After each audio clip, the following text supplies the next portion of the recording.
In the winter of 1879, when city inspectors finally gained access to the sealed records of Pittsburgh's St. Thomas Hospital, they discovered something that would haunt the medical community for decades.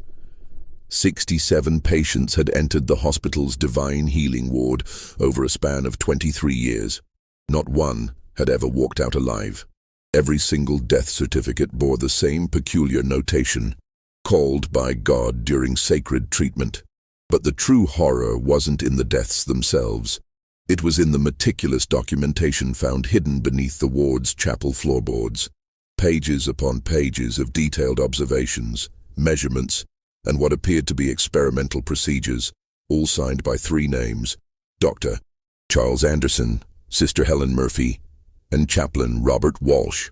The city buried the findings immediately, and by spring all three had vanished without a trace. Before we continue with the story of what really happened in that ward, this channel isn't for everyone, only for the bravest souls who dare to uncover the darkest secrets of American history. Few channels dare to tell the stories we tell here, the ones that reveal the horrifying truth behind closed doors. If you've made it this far, you're not like most people. Hit that subscribe button and join our community of true mystery seekers. And tell us in the comments, what state are you listening from? We want to know how far these dark American tales have traveled. The truth about St. Thomas Hospital's divine healing ward would challenge everything people believed about faith, medicine, and human decency in 19th century America. Pittsburgh in 1856 was a city of contradictions. The steel mills belched black smoke into the sky while church bells rang out across neighborhoods where German immigrants, Irish Catholics, and Protestant Americans lived in an uneasy coexistence. The Industrial Revolution had brought prosperity to some, but for the growing population of factory workers, miners, and their families, life was often short and brutal. Disease ran rampant through the cramped tenements, and medical care was a luxury few could afford. It was in this environment that Dr. Charles Anderson saw an opportunity. A graduate of Jefferson Medical College in Philadelphia, Anderson had returned to his native Pittsburgh with ambitious plans. Unlike other physicians who served either the wealthy elite or catered to the poor through charity, Anderson envisioned something revolutionary. A hospital that would combine the latest medical knowledge with the healing power of faith. He believed that divine intervention could work hand in hand with scientific medicine to achieve miraculous results. Anderson was a man of striking appearance, tall and lean, with penetrating gray eyes and prematurely silver hair that lent him an air of distinguished authority. He spoke with the fervor of a preacher and the precision of a scientist. His vision attracted two key allies who would become his partners in what would later be called the most sophisticated medical deception in Pennsylvania's history. Sister Helen Murphy had arrived in Pittsburgh from County Cork in 1848, part of the wave of Irish immigrants fleeing the potato famine. Unlike many of her countrymen who found work in the mills, Murphy had secured a position at Mercy Hospital, where her natural compassion and quick intelligence had made her one of the most trusted nurses in the city. She was a woman of deep faith, but also of practical wisdom. She understood that suffering was a daily reality for Pittsburgh's working class, and she genuinely wanted to help alleviate it. Chaplain Robert Walsh represented the third pillar of Anderson's vision. A Methodist minister who had served congregations from Philadelphia to the Ohio frontier, Walsh had a reputation for powerful sermons and an almost hypnotic ability to comfort the dying. He was a man who truly believed in divine healing, having witnessed what he considered miraculous recoveries during his frontier ministry. Walsh was also a meticulous record keeper, a habit that would prove both essential to their work and ultimately their downfall. The three came together in the winter of 1855 when Anderson presented his proposal to the Pittsburgh Medical Society. St. Thomas Hospital would be different from any institution in America.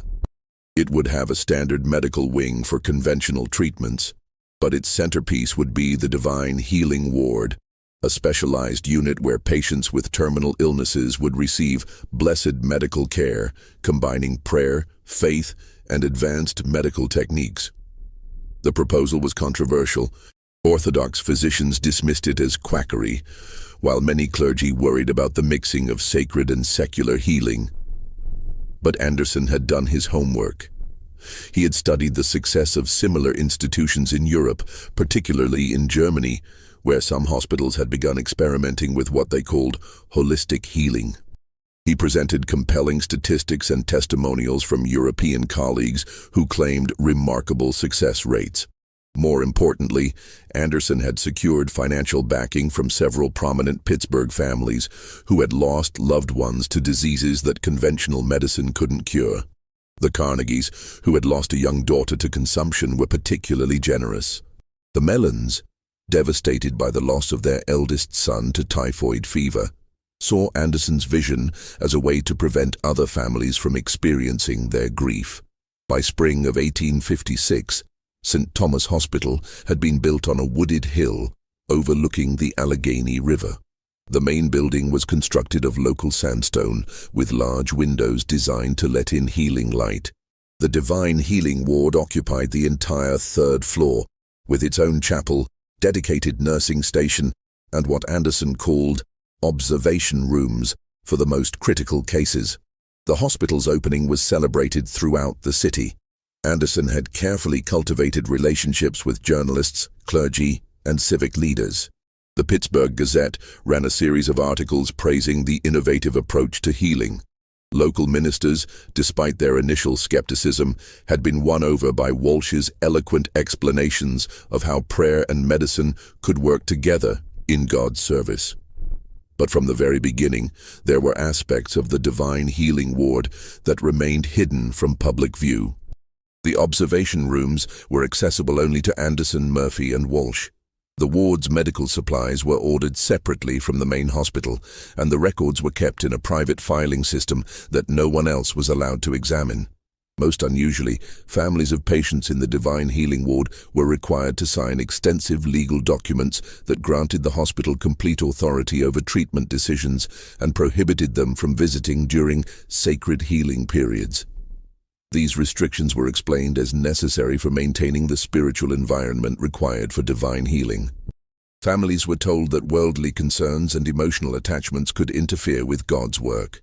They were assured that their loved ones were receiving the most advanced care available, guided by both medical expertise and divine wisdom. The ward's first patient was Margaret O'Brien, a seamstress from the Irish district who had been diagnosed with advanced consumption. She was 34 years old, the mother of 3 young children, and had been given less than a month to live by her previous doctor. Her husband Patrick, a steelworker, had spent his family's savings on medical bills with no improvement in his wife's condition. When he heard about the Divine Healing Ward, he saw it as Margaret's only hope. Margaret was admitted on June 15, 1856, with great ceremony. Anderson examined her personally, while Walsh led the family in prayer, and Murphy assured them that Margaret would receive round-the-clock care.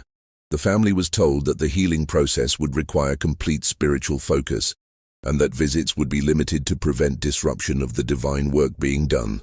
What actually happened to Margaret O'Brien in those first days would not be discovered for over 2 decades. But according to the hidden records later found beneath the chapel floor, her treatment began immediately upon her admission, and it bore no resemblance to anything that could be called healing. The morning of June 22, 1856, began like any other in the Divine Healing Ward, with prayers at sunrise and the gentle sound of hymns echoing through the corridors. But by evening, something had changed forever in the 3rd floor of St. Thomas Hospital. Margaret O'Brien, who had been admitted with consumption just 1 week earlier, was found dead in her bed during the morning rounds. The official cause of death was listed as respiratory failure due to advanced consumption, occurred during divine healing prayer. But the circumstances surrounding her death would establish a pattern that would repeat 66 more times over the next 23 years. Sister Murphy discovered the body at 6:30 a.m. as she made her usual rounds with morning medications. Margaret lay peacefully in bed, her hands folded as if in prayer, her face bearing an expression of what Murphy would later describe to grieving families as divine serenity. There were no signs of struggle, no indication of pain or distress. It was, Murphy told Patrick O'Brien when he arrived that afternoon, exactly what one would expect from a soul called home to God. But what Patrick O'Brien wasn't told was that Margaret had been moved to one of the observation rooms 3 days earlier. These rooms, located at the far end of the ward, were accessible only through a corridor that required a special key held by Anderson, Murphy, and Walsh. The rooms were soundproofed, supposedly to provide absolute quiet for prayer and meditation. They contained not just beds, but also what Anderson called therapeutic apparatus, devices that he claimed could measure the spiritual energy of healing prayer. The hidden records would later reveal that Margaret's treatment in the observation room had been unlike anything practiced in conventional medicine. Detailed measurements of her pulse, temperature, and breathing patterns were taken every 2 hours. She was given experimental medications that Anderson had acquired through correspondence with European physicians. Most disturbing of all, the records contained precise observations of how her body responded to different substances, including several that were known to be toxic in large doses. The entry for June 21, 1856, written in Anderson's meticulous handwriting, read, "Subject MO, showing expected respiratory depression following administration of preparation number 7, pulse weak but regular. Notable absence of pain response. Recommend continued observation through night cycle. RW to maintain vigil and document any changes." When Patrick O'Brien arrived the next afternoon, he found his wife laid out in the ward's main room, dressed in a clean white gown and surrounded by flowers. Anderson met him with solemn dignity, explaining that Margaret had passed peacefully in her sleep after a night of particularly intense prayer. Walsh stood beside him, offering scriptural comfort about the divine plan and the blessed nature of those called home during sacred healing. The family was told that Margaret's body had been prepared for burial according to the hospital's spiritual protocols. She had been bathed in blessed water and dressed in garments that had been prayed over by the hospital's clergy. This preparation, they were told, was part of the hospital's commitment to honoring the divine nature of the healing process, even when God chose to call a soul home rather than restore it to earthly health. What the family didn't know was that Margaret's body had been the subject of an extensive post-mortem examination in the hospital's basement. The records described in clinical detail the effects of the experimental medications on her organs, the progression of her disease, and the exact mechanism of her death. These findings were carefully documented and added to what Anderson called his research files. The funeral was held at St. Patrick's Church, with Walsh delivering a moving eulogy about Margaret's faith and the mysterious ways of divine healing. The community mourned the loss of a young mother, but they also celebrated what they saw as the hospital's compassionate attempt to provide hope where conventional medicine had failed. Donations poured in from families who had been touched by the hospital's mission, and several other terminal patients requested admission to the Divine Healing Ward. But not everyone was convinced by the official story. Dr. James Mitchell, a Scottish physician who had been practicing in Pittsburgh for 15 years, had known Margaret O'Brien through his work at the Free Clinic in the Irish district. He had examined her just 2 weeks before her admission to St. Thomas Hospital and had been surprised by her relatively stable condition. While her consumption was indeed advanced, Mitchell had expected her to live for several more months, possibly longer with proper care. Mitchell's concerns deepened when he attempted to review Margaret's medical records. Anderson politely but firmly refused to share the files, explaining that the records of the Divine Healing Ward were confidential due to their spiritual nature. The healing process, Anderson explained, involved not just medical observations, but also spiritual insights and prayer records that were sacred to the hospital's mission. The confrontation between Mitchell and Anderson took place in the hospital's main office on July 3, 1856. Mitchell, a man known for his directness, demanded to know what treatments Margaret had received and why her condition had deteriorated so rapidly. Anderson, maintaining his calm demeanor, explained that divine healing worked differently from conventional medicine. Sometimes, he said, God chose to call a soul home as part of a larger plan that mortal minds couldn't comprehend. She was my patient for over a year, Mitchell argued, his Scottish accent thick with emotion. I know her condition, and I know what consumption looks like in its final stages. Something about this death doesn't align with the natural progression of her disease. Anderson's response was measured but firm. Dr. Mitchell, I understand your concern, but you must remember that we are dealing with forces beyond conventional medical understanding. The Divine Healing Ward operates according to principles that combine medical science with spiritual intervention. The results cannot always be explained by purely secular medicine. Sister Murphy, who had been present for the conversation, added her own observations. I was with Margaret in her final hours, she said softly. She was at peace, Doctor. She spoke of visions of her mother calling her home. It was beautiful in its way. Sometimes the most merciful healing is the one that ends suffering by bringing a soul to eternal rest. Mitchell left the hospital that day with more questions than answers. He spoke privately with several other physicians in the city, but none were willing to challenge Anderson's methods publicly. The Divine Healing Ward was popular with the community, and Anderson's reputation as an innovative physician was well established. More importantly, the hospital was providing a service that no other institution offered: hope for families facing terminal illness. The second death occurred just 6 weeks later. Thomas Brennan, a coal miner who had been admitted with what appeared to be advanced lung disease, was found dead in his bed after 12 days in the Divine Healing Ward.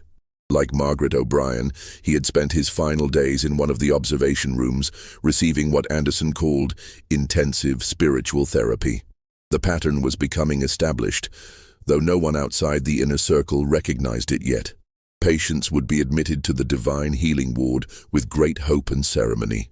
They would receive initial treatment in the main ward, with their families allowed brief visits. Then, as their condition allegedly worsened, they would be moved to the observation rooms for more intensive care. Within days, they would be found dead, always peacefully, always with the same expression of divine serenity. The hidden records showed a different story. Each patient had been subjected to experimental treatments, their responses carefully documented, their bodies examined after death. Anderson, Murphy, and Walsh were building a comprehensive database of human responses to various substances and procedures, all under the guise of divine healing. By the end of 1856, 5 patients had died in the Divine Healing Ward. The hospital's public reputation remained sterling, but a small group of physicians and clergy in Pittsburgh were beginning to whisper questions about the ward's unusually high mortality rate. These questions would grow louder in the years to come, but they would never be loud enough to penetrate the wall of respectability that Anderson had built around his operation. The years following those first deaths brought subtle changes to St. Thomas Hospital that only the most observant visitors might have noticed. The Divine Healing Ward's procedures became more refined, its privacy more absolute, and its reputation among Pittsburgh's desperate families more revered. By 1858, there was a waiting list for admission to the ward, with families traveling from as far as Ohio and West Virginia seeking the specialized care that only Dr. Anderson and his team could provide. The hospital's success had attracted attention from medical journals in Philadelphia and New York. Anderson published several papers on what he called integrative spiritual medicine, describing remarkable improvements in patient comfort and spiritual well-being, though he was notably vague about actual cure rates. His writing was eloquent and persuasive, filled with references to European medical advances and philosophical discussions about the connection between soul and body in the healing process. Sister Murphy had become something of a celebrity in Pittsburgh's Catholic community. Her reputation for compassionate care and her ability to comfort grieving families had made her a sought-after speaker at church gatherings and charitable events. She spoke movingly about the privilege of serving those in their final moments, about the beauty of witnessing souls prepared for their journey to eternal rest. Her speeches were filled with genuine emotion, and her listeners left convinced that St. Thomas Hospital's Divine Healing Ward was a place of mercy and grace. Chaplain Walsh, meanwhile, had developed a following among Pittsburgh's Protestant clergy. His sermons about divine healing drew large crowds, and his theological writings about the relationship between faith and medicine were circulated among ministers throughout western Pennsylvania. He had become an authority on what he called sacred medicine, arguing that God worked through both prayer and medical knowledge to accomplish his healing will. But behind this public success, the true work of the Divine Healing Ward was becoming increasingly sophisticated. The observation rooms had been equipped with more advanced measuring devices, some of them Anderson's own inventions. The hidden record showed that the three conspirators had developed a systematic approach to their experiments, carefully selecting patients whose conditions would provide the most valuable data. The selection process was subtle but deliberate. Patients were chosen not just for their terminal diagnoses but for their social circumstances. Priority was given to those whose families were poor, uneducated, or isolated, people who were unlikely to ask difficult questions or demand detailed explanations. Immigrants, particularly those with limited English, were especially targeted. The hospital's charity work in the Irish and German districts provided a steady stream of potential subjects. Mary Kowalski, a Polish immigrant who spoke little English, was admitted in March 1858 with what appeared to be stomach cancer. Her husband Jan worked in the steel mills and had been injured in an industrial accident that left him partially disabled. The family had no money for medical care, and Mary's condition was deteriorating rapidly.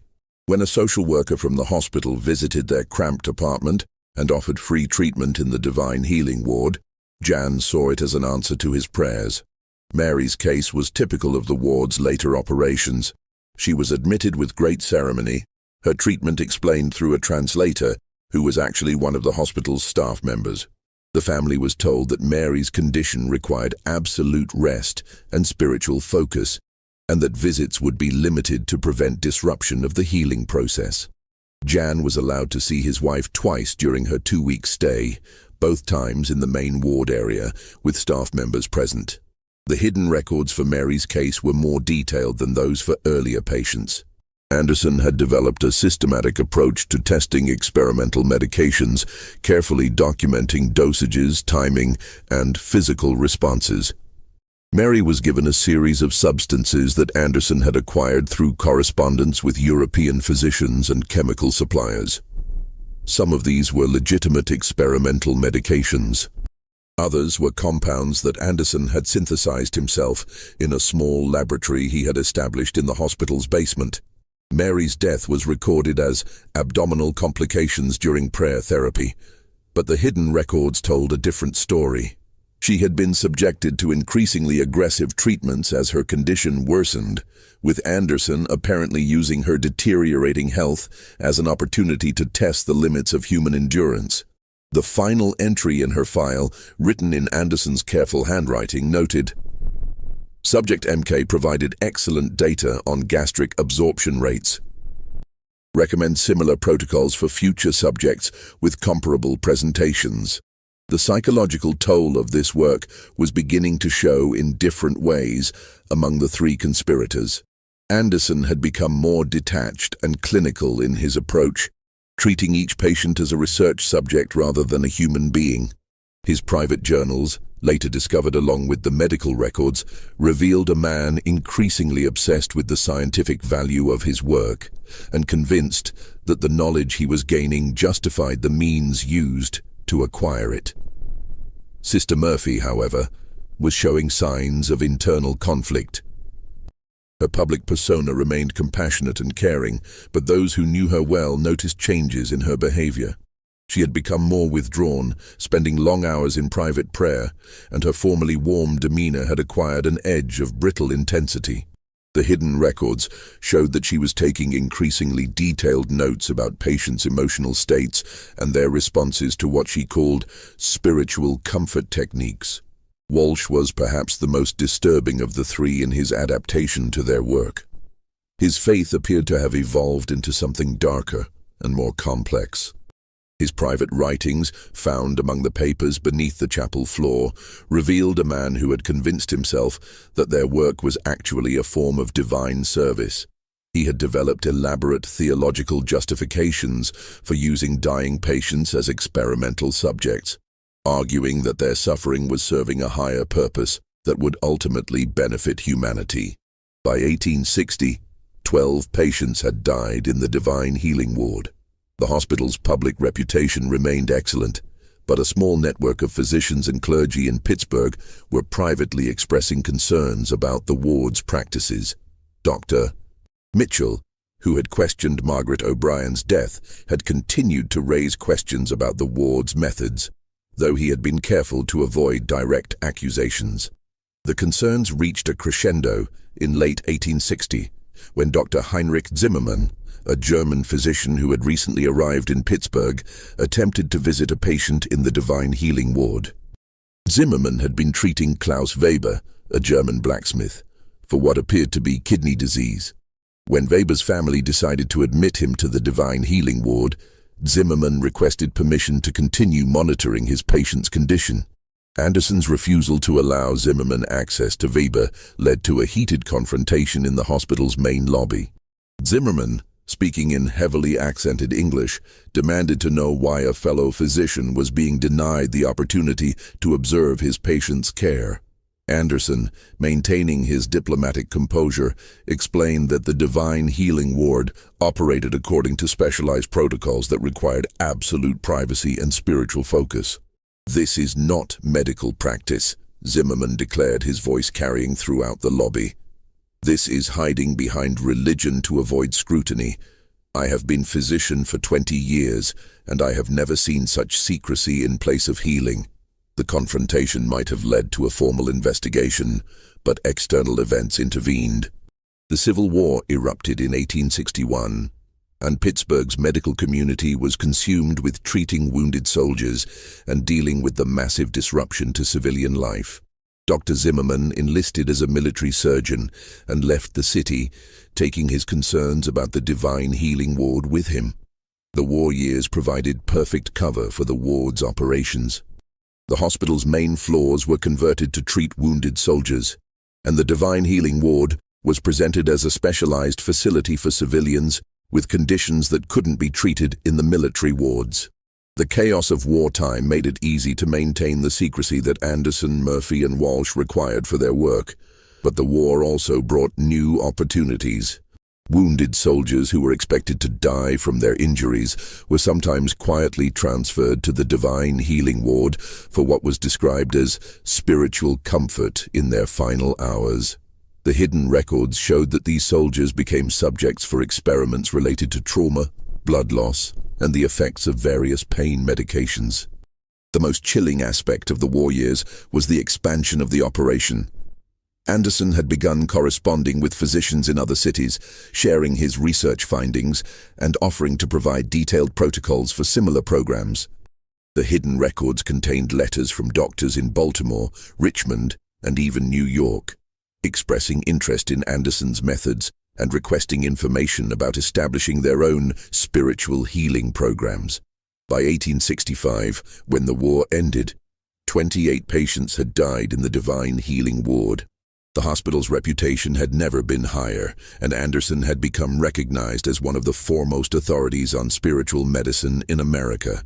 But the foundation of their operation was beginning to show cracks that would eventually lead to their downfall. The first sign of trouble came from an unexpected source. Father Patrick O'Malley, the priest who had conducted funeral services for many of the ward's patients, began to notice disturbing patterns in the bodies he was preparing for burial.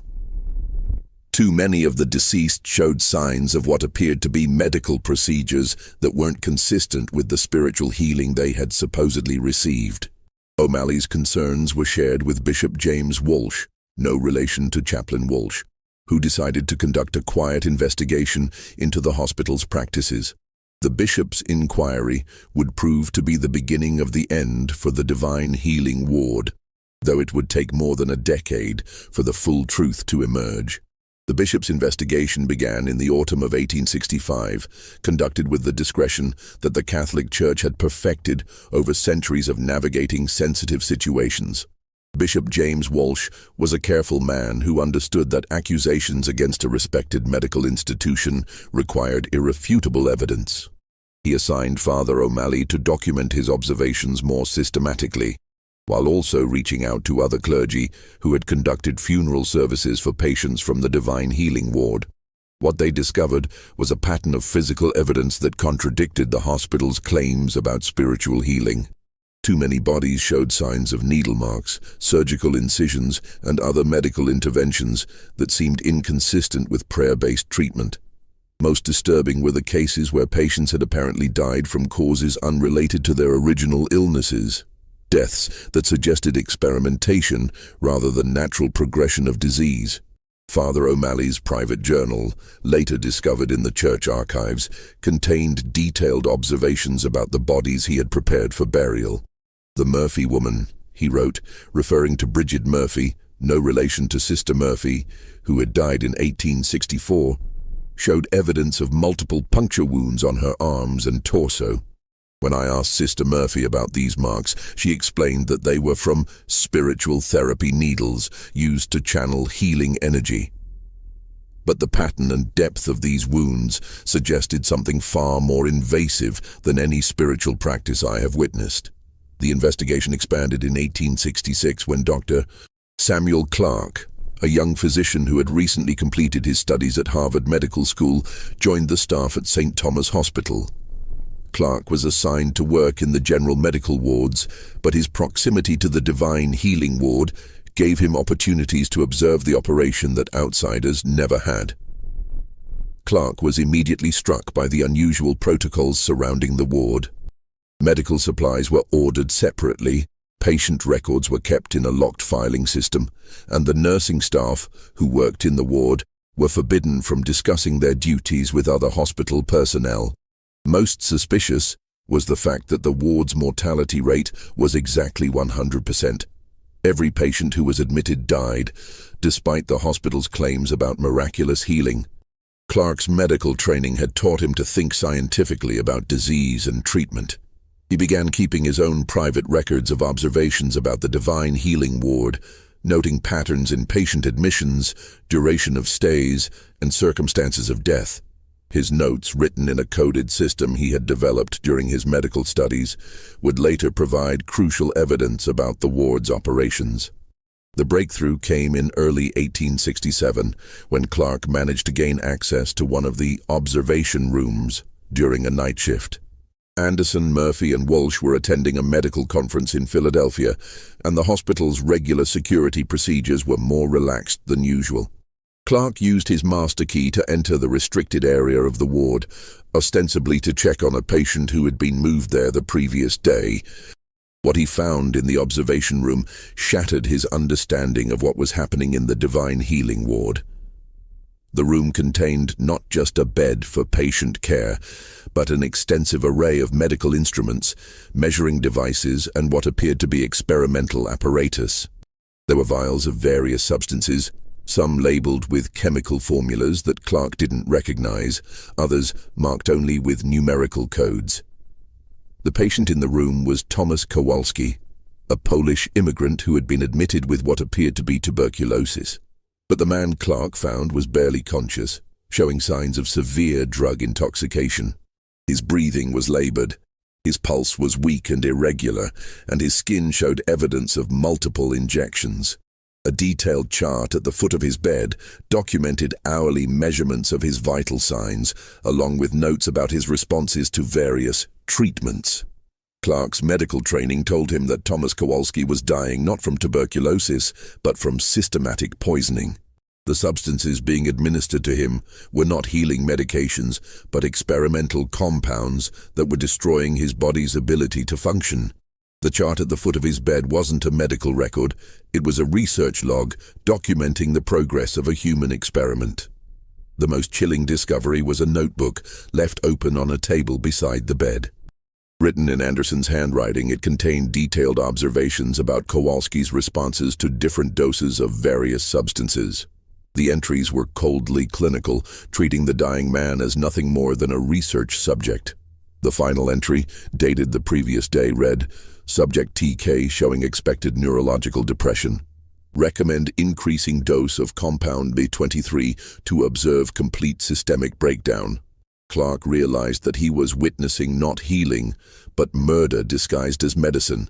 The Divine Healing Ward wasn't treating patients, it was using them as experimental subjects, documenting their responses to various substances and procedures until they died.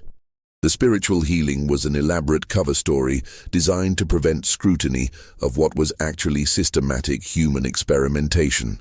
The young physician faced an impossible choice.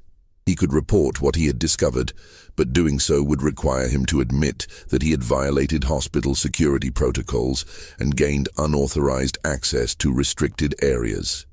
Anderson, Murphy, and Walsh were respected members of the medical community, while Clark was a recent graduate with no established reputation. His accusations would likely be dismissed as the fantasies of an inexperienced physician seeking attention. Clark decided to continue his investigation, gathering more evidence before making any accusations. He began paying closer attention to the ward's operations, documenting patterns in patient admissions and deaths. He also started building relationships with other hospital staff members, hoping to find allies who might have observed suspicious activities. His efforts led to a connection with Margaret Flanagan, a young Irish woman who worked as a cleaning girl in the hospital. Margaret had been assigned to clean the Divine Healing Ward during night shifts, and she had observed activities that troubled her deeply. She had seen patients being moved to the observation rooms when they appeared to be getting better, not worse. She had witnessed Anderson, Murphy, and Walsh conducting procedures that looked nothing like prayer or spiritual healing.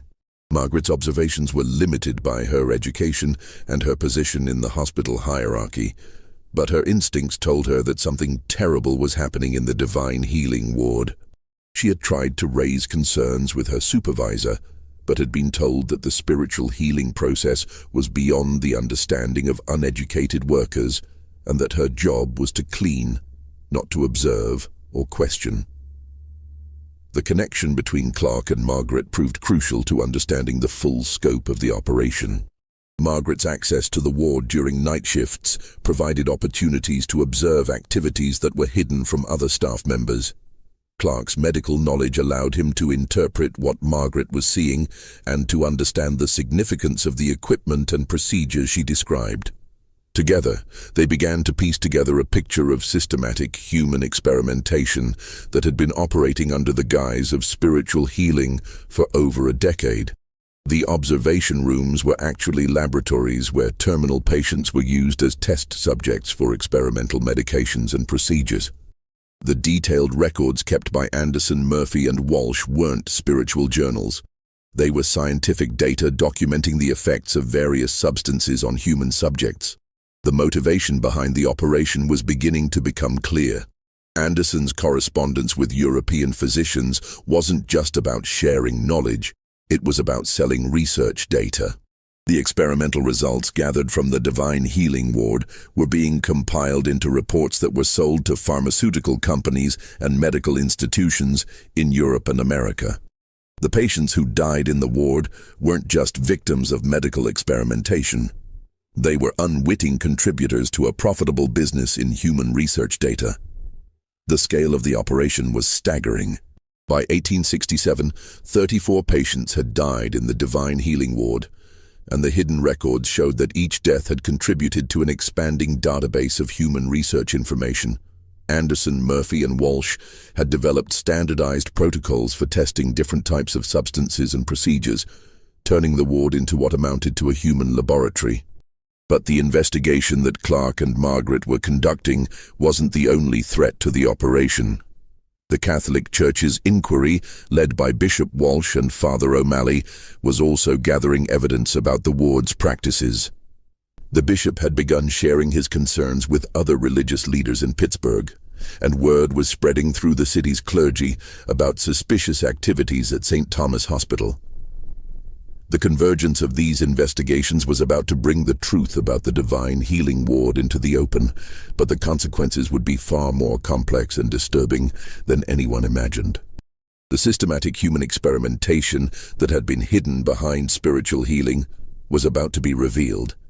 But the full scope of the operation and its connections to the broader medical community would prove to be even more shocking than the original crimes.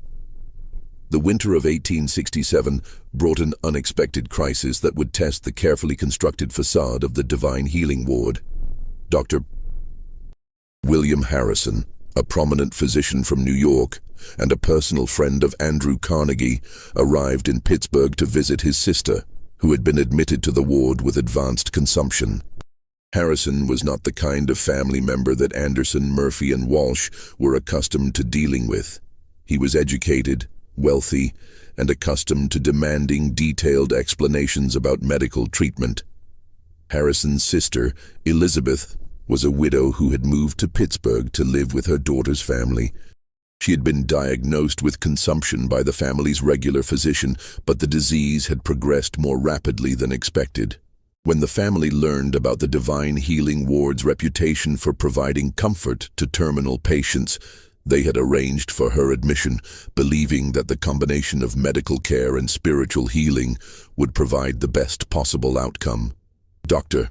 Harrison arrived at the hospital on a cold February morning, expecting to find his sister receiving the innovative treatment that had made St. Thomas Hospital famous throughout the region. Instead, he was met with the same restrictions and explanations that had been used to manage other families. Elizabeth was in a critical phase of treatment that required absolute privacy and spiritual focus, and visits were limited to prevent disruption of the healing process. Harrison's medical training and professional status made him far more challenging to manage than the typical family member. He demanded detailed information about his sister's treatment, asked pointed questions about the ward's protocols, and insisted on speaking with the physicians responsible for her care. Anderson met with him personally, but the conversation went badly from the start. "Dr. Anderson, I appreciate your hospital's reputation for innovative treatment," Harrison began, his tone professional but firm. "However, I am concerned about the restrictions you've placed on family visits. In my experience, family support is crucial for patient recovery, particularly in cases of advanced consumption." Anderson's response was polished but evasive. "Dr. Harrison, I understand your concern as both a physician and a family member. However, the Divine Healing Ward operates according to specialized protocols that have been developed over many years of experience. The combination of medical treatment and spiritual healing requires an environment of complete tranquility and focus." "I'm not questioning your methods," Harrison replied, "but I would like to understand them better. What specific treatments is my sister receiving? What medications are being administered? What is the expected timeline for her recovery?" The questions struck at the heart of the deception that had protected the ward for over a decade. Anderson found himself unable to provide the detailed medical information that Harrison was requesting without revealing the true nature of the treatments being administered. His responses became increasingly vague and defensive, raising Harrison's suspicions about the ward's operations. The confrontation escalated when Harrison demanded to see his sister immediately, regardless of the hospital's protocols. Anderson refused, explaining that Elizabeth was in a critical phase of treatment that could not be interrupted. Harrison threatened to remove his sister from the hospital and transfer her to a facility in New York, where she could receive conventional medical treatment. The crisis forced Anderson to make a dangerous decision. Rather than risk having Harrison remove his sister and potentially expose the ward's methods to outside scrutiny, he decided to allow a carefully managed visit. Elizabeth was moved from the observation room where she had been undergoing experimental treatment to a room in the main ward area, where she could be presented to her brother as receiving conventional spiritual healing. But the damage had already been done. When Harrison finally saw his sister, his medical training immediately told him that something was terribly wrong. Elizabeth was in a state of severe drug intoxication, showing symptoms that had nothing to do with consumption. Her pupils were dilated, her speech was slurred, and her skin showed evidence of multiple injection sites that couldn't be explained by any conventional treatment for lung disease. Harrison's examination of his sister took place in the presence of Sister Murphy, who attempted to explain Elizabeth's condition as the result of intensive spiritual therapy combined with blessed medications that worked differently from conventional drugs. But Harrison's medical expertise allowed him to recognize the signs of systematic drug administration, and his growing alarm was evident to everyone in the room. "What exactly are these blessed medications you've been giving my sister?" Harrison demanded, his professional composure beginning to crack. "These symptoms suggest opiate intoxication combined with what appears to be mercury poisoning. This is not the treatment of consumption, this is systematic drugging." Sister Murphy's response revealed the strain that years of deception had placed on the conspirators. Her usual calm demeanor faltered as she struggled to provide explanations that would satisfy a trained physician. "Dr. Harrison, the medications we use here are specially prepared according to protocols developed by Dr. Anderson in consultation with European specialists. The spiritual aspect of the healing process can sometimes produce effects that appear unusual to those unfamiliar with our methods." But Harrison was no longer listening to explanations. He was conducting a thorough medical examination of his sister, documenting evidence that would later prove crucial to exposing the ward's operations.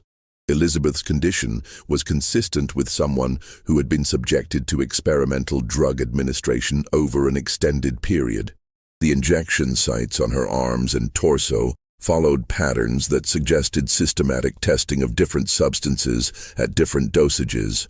Most damning was Elizabeth's mental state. During brief moments of clarity between drug-induced stupors, she spoke of treatments that bore no resemblance to spiritual healing. She described being taken to a special room where doctors administered injections that made her feel strange and disconnected. She spoke of being asked questions about how the medications made her feel and of having her responses carefully written down in notebooks. Harrison realized that his sister had been the victim of human experimentation disguised as medical treatment. The Divine Healing Ward wasn't providing spiritual healing, it was using terminal patients as test subjects for experimental drugs and procedures. The high mortality rate wasn't the result of divine will calling souls home.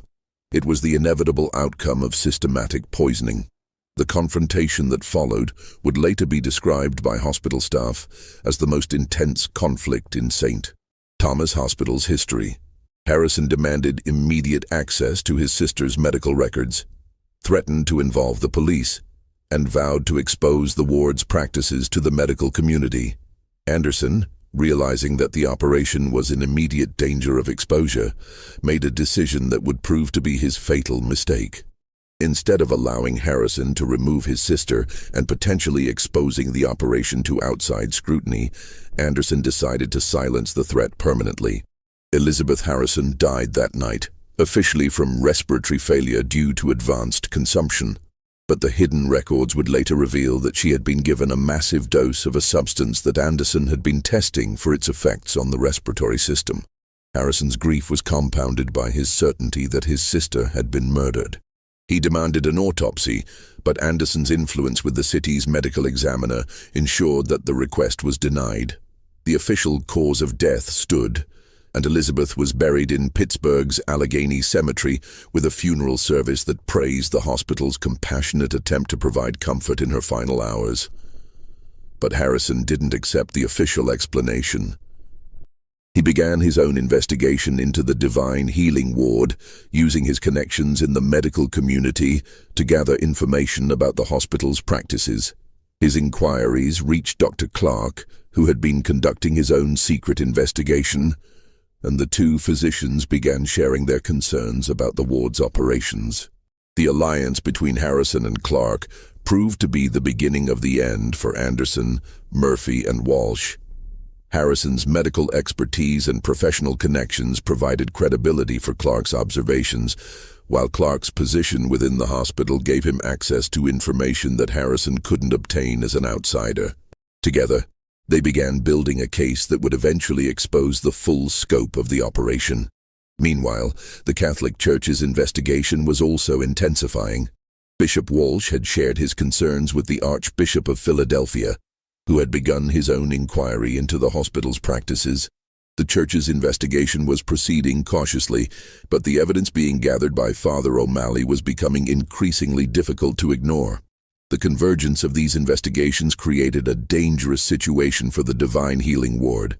Anderson, Murphy, and Walsh were facing scrutiny from multiple directions, and their usual methods of managing suspicious family members were no longer sufficient to protect their operation. The death of Elizabeth Harrison had eliminated one immediate threat, but it had also created new enemies who were determined to expose the truth. The strain of maintaining their deception was beginning to show in all three conspirators. Anderson had become increasingly paranoid, convinced that hospital staff members were spying on the ward's activities. He installed additional locks on the observation rooms and restricted access even further, creating an atmosphere of secrecy that was attracting unwanted attention. Sister Murphy was showing signs of psychological breakdown. Her public persona remained composed, but those who worked closely with her noticed dramatic changes in her behavior.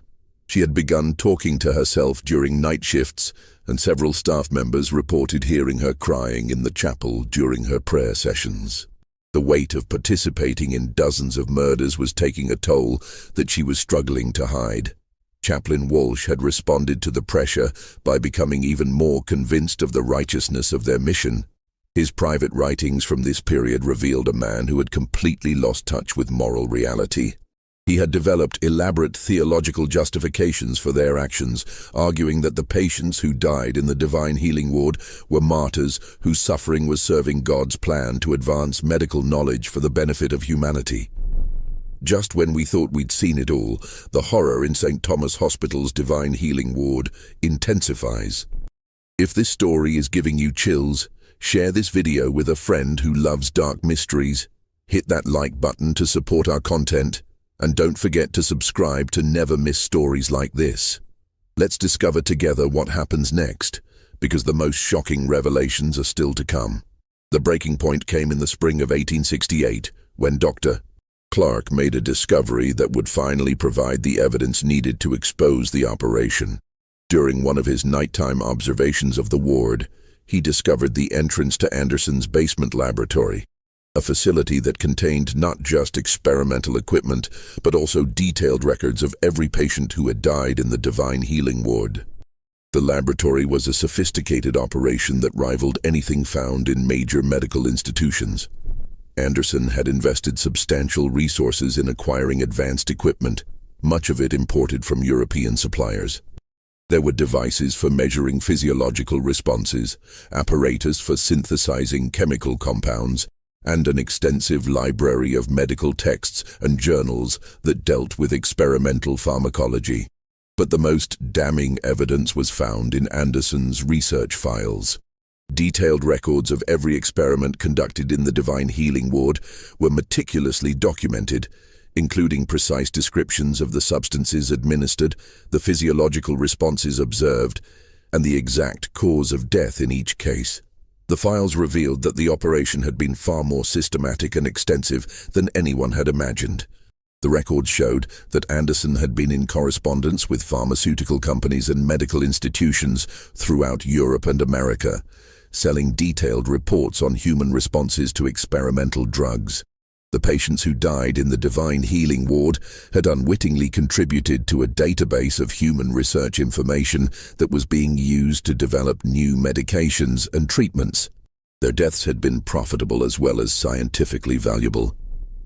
Most shocking was the discovery that the operation extended beyond St. Thomas Hospital. Anderson's correspondence revealed that he had been providing protocols and guidance to physicians in other cities who were interested in establishing similar programs. The Divine Healing Ward wasn't an isolated case of medical experimentation. It was part of a network of institutions that were using terminal patients as research subjects under the guise of spiritual healing. The final confrontation began on the night of October 15, 1868. when Dr. Clark made a discovery that would bring 23 years of systematic murder to light. While conducting his usual surveillance of the Divine Healing Ward, he witnessed Anderson, Murphy, and Walsh moving what appeared to be a large wooden crate from the basement laboratory to a waiting carriage outside the hospital's rear entrance. The crate was heavy enough to require all three of them to carry it, and they handled it with the careful precision of people moving something extremely valuable. Clark followed the carriage through Pittsburgh's darkened streets, maintaining enough distance to avoid detection while keeping the vehicle in sight. The carriage traveled through the city's industrial district, past the steel mills and factories that belched smoke into the night sky, finally stopping at a warehouse near the Ohio River. What Clark witnessed there would haunt him for the rest of his life. Inside the warehouse, Anderson's operation revealed its true scope. The building contained not just storage space, but a sophisticated laboratory that dwarfed the facility beneath the hospital. There were dozens of specimen jars containing what appeared to be human organs, extensive chemical apparatus, and filing cabinets filled with research documents. Most horrifying were the bodies, dozens of them, preserved in various states for what was clearly ongoing anatomical study. Clark realized that the patients who died in the Divine Healing Ward hadn't simply been murdered for experimental purposes. Their bodies had been systematically harvested for organs and tissue samples that were being sold to medical institutions throughout the country. The operation wasn't just about testing experimental drugs. It was a comprehensive human research program that treated patients as raw material for scientific study. The confrontation began when Clark attempted to leave the warehouse and accidentally knocked over a chemical apparatus. The sound alerted Anderson, Murphy, and Walsh to his presence, and they found him attempting to escape through a rear door. The three conspirators realized that their operation had been discovered by someone who understood exactly what he was seeing. "Dr. Clark," Anderson said, his voice carrying the same calm authority that had convinced hundreds of families to entrust their loved ones to his care. "I'm surprised to find you here. This is a private research facility, not open to unauthorized visitors." Clark's response revealed the full extent of his investigation. "I know what you've been doing, Anderson. I've seen the laboratory beneath the hospital, I've read the research files, and I know about the patients you've murdered. This operation ends tonight."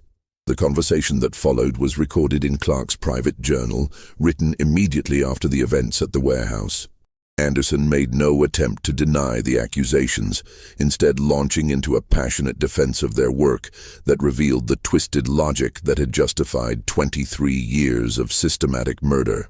"You don't understand the significance of what we've accomplished here," Anderson argued. "The knowledge we've gained from our research has advanced medical science by decades. The medications and treatments being developed from our data will save thousands of lives. These patients were dying anyway. We simply ensured that their deaths served a greater purpose." Sister Murphy's response was even more chilling. "Those people came to us seeking spiritual healing, and they found it. We provided them with the ultimate healing, release from earthly suffering, and the privilege of contributing to God's plan for advancing human knowledge. Their sacrifice was beautiful in its way." Chaplain Walsh offered the most disturbing justification of all. "The divine plan works through human instruments, Dr. Clark. We were chosen to conduct this sacred work, to gather the knowledge that God intends for humanity to possess. Every patient who died in our care was a willing participant in a holy mission that transcends earthly understanding." Clark realized that he was dealing with three people who had completely lost touch with moral reality. Years of justifying murder as medical research and spiritual service had created a psychological framework that allowed them to view their victims as willing participants in a noble cause. They genuinely believed that they were serving both science and God through their systematic killing. The confrontation escalated when Clark attempted to leave the warehouse to report his discoveries to the authorities. Anderson, realizing that exposure was inevitable, made the decision that would finally bring their operation to light. Instead of attempting to silence Clark, he chose to destroy the evidence that could be used against them. Anderson began systematically destroying the research files, pouring chemical accelerants over the documents and specimens that represented decades of work. The fire that resulted would not only destroy the evidence, but would also alert the Pittsburgh Fire Department and police to the existence of the warehouse and its contents. But Anderson had made a fatal miscalculation. In his haste to destroy the evidence, he had forgotten about the research files hidden beneath the chapel floor at St. Thomas Hospital.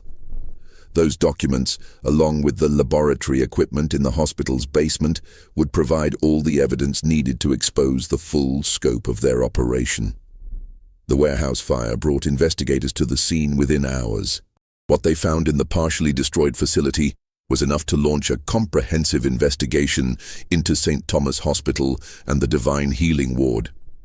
The preserved bodies, the research equipment, and the partially burned documents told a story of systematic human experimentation that shocked even experienced investigators. Dr. Harrison, who had been contacted by Clark earlier that evening, arrived at the warehouse as the investigation was beginning. The evidence he found there confirmed his worst suspicions about his sister's death and provided the proof he needed to expose the operation to the medical community and the press. The investigation that followed would reveal the true scope of the Divine Healing Ward's operations. 67 patients had died over 23 years, each one the victim of systematic experimentation that had been hidden behind the facade of spiritual healing. The research data gathered from these murders had been sold to pharmaceutical companies and medical institutions throughout the world, generating substantial profits for Anderson, Murphy, and Walsh. But the most shocking revelation was still to come. The investigation would uncover evidence that the operation extended far beyond St. Thomas Hospital, involving a network of physicians and institutions that had been conducting similar experiments under various covers throughout the United States and Europe. The Divine Healing Ward wasn't an isolated case of medical evil. It was part of a systematic program of human experimentation that had been operating for decades. The dawn of October 16, 1868, brought an end to one of the most horrific medical deceptions in American history, but it also revealed the true scope of the evil that had been hidden behind the Divine Healing Ward's facade of spiritual healing. As Pittsburgh police and federal investigators combed through the evidence found at the warehouse and the hospital, the full magnitude of Anderson, Murphy, and Walsh's crimes became clear. The hidden research files discovered beneath the chapel floor contained meticulous documentation of every patient who had died in the Divine Healing Ward. Each file included detailed medical histories, experimental protocols, physiological observations, and post-mortem findings. The records revealed that the 67 deaths weren't random murders, but part of a systematic research program designed to test the limits of human endurance and gather data on experimental medications and procedures. Most damning were the financial records that showed the operation's true motivation. Anderson had been selling research reports to pharmaceutical companies in Germany, France, and England, earning substantial sums for detailed documentation of human responses to experimental drugs. The patients who died in the Divine Healing Ward had unknowingly contributed to the development of medications that would be used throughout the world, their suffering transformed into profit for their killers. The investigation also revealed the sophisticated network that had supported the operation. Anderson had been corresponding with physicians in Baltimore, Richmond, New York, and even London, sharing protocols and providing guidance for establishing similar programs. The Divine Healing Ward wasn't an isolated case of medical experimentation. It was the flagship operation of a larger network that had been conducting human research under various covers throughout the medical world. Sister Murphy was found dead in her quarters at the hospital on the morning of October 17th, apparently having taken her own life with the same substances that had been used to kill patients in the Divine Healing Ward. Her suicide note, written in her careful handwriting, revealed the psychological toll that years of participating in systematic murder had taken on her conscience. "I can no longer bear the weight of what we have done," she wrote. "I believed that we were serving God's plan, that the knowledge we gathered would serve humanity's greater good. But I see now that we were serving only our own pride and greed." The faces of those who died trusting in our care haunt me day and night. May God forgive me for the evil I have done in His name. Chaplain Walsh was arrested at his home in Pittsburgh's Presbyterian district, where investigators found extensive theological writings that revealed how he had justified the murders as divine service. His personal library contained detailed studies of religious martyrdom and sacrifice, along with elaborate theological arguments that attempted to prove that their victims had been willing participants in God's plan for advancing human knowledge. During his interrogation, Walsh showed no remorse for the murders, instead maintaining that he and his co-conspirators had been divinely chosen to conduct their research. "We were instruments of divine will," he insisted to investigators. "The knowledge we gathered will benefit humanity for generations to come." Those who died in our care achieved a form of immortality through their contribution to medical science. Dr. Anderson vanished on the night of the warehouse fire and was never seen again. Some investigators believed that he had died in the blaze, but others suspected that he had escaped and was continuing his work elsewhere. His correspondence with European physicians suggested that he had prepared escape routes and alternative identities that would allow him to continue his research in other locations. The search for Anderson led investigators to discover the full extent of the network he had created. Physicians in 6 different cities were found to be conducting similar experiments under various covers, from spiritual healing programs to experimental charity clinics. The investigation expanded to involve federal authorities and international law enforcement agencies, revealing that the systematic exploitation of terminal patients for medical research was far more widespread than anyone had imagined. The families of the 67 victims faced the devastating realization that their loved ones had not died peacefully during spiritual healing, but had been systematically murdered as part of a profitable research program. Patrick O'Brien, whose wife Margaret had been the first victim in 1856, led a group of families in demanding justice and compensation for their losses.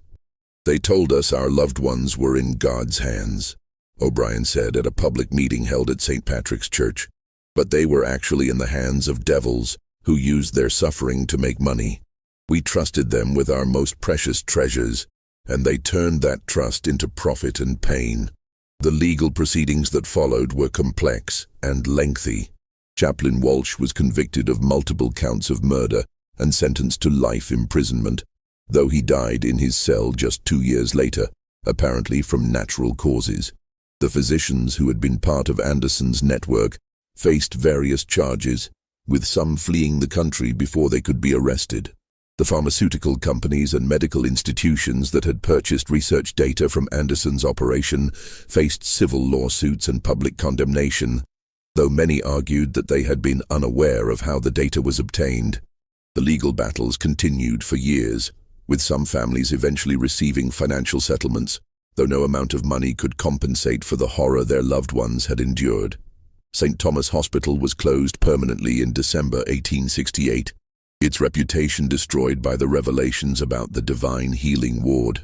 The building was eventually sold to the city of Pittsburgh and converted into offices for municipal services, though many residents believed that the structure should be demolished entirely. The chapel where the research files had been hidden was sealed, and the basement laboratory was filled with concrete to prevent anyone from accessing the site where so much evil had been conducted. The broader impact of the Divine Healing Ward scandal extended far beyond Pittsburgh. Medical societies throughout the United States implemented new oversight procedures for experimental treatments, and several states passed laws requiring detailed documentation and approval for any research involving human subjects.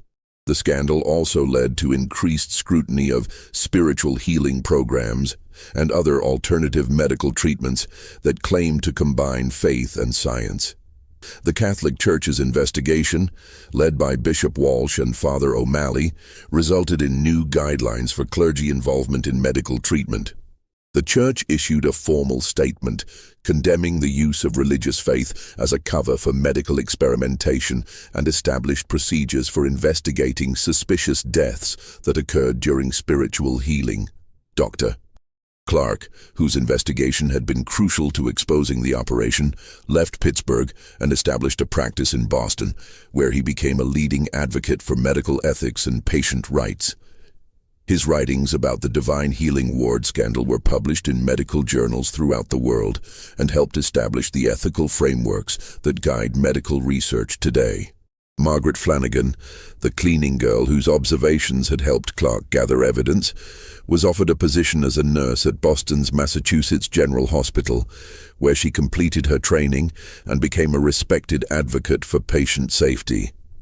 Her testimony about the activities she had witnessed in the Divine Healing Ward was crucial to the prosecution's case against Chaplain Walsh. This mystery shows us the horrifying potential for evil that exists when trust is betrayed and suffering is exploited for profit. The Divine Healing Ward scandal revealed how easily respected institutions can hide systematic cruelty behind facades of compassion and service. It reminds us that vigilance and skepticism are necessary safeguards against those who would exploit the vulnerable for their own gain. The families who lost loved ones in the Divine Healing Ward never fully recovered from the betrayal of trust they experienced. They had entrusted their most precious treasures to people they believed were dedicated to healing and spiritual service, only to discover that their loved ones had been systematically murdered for profit.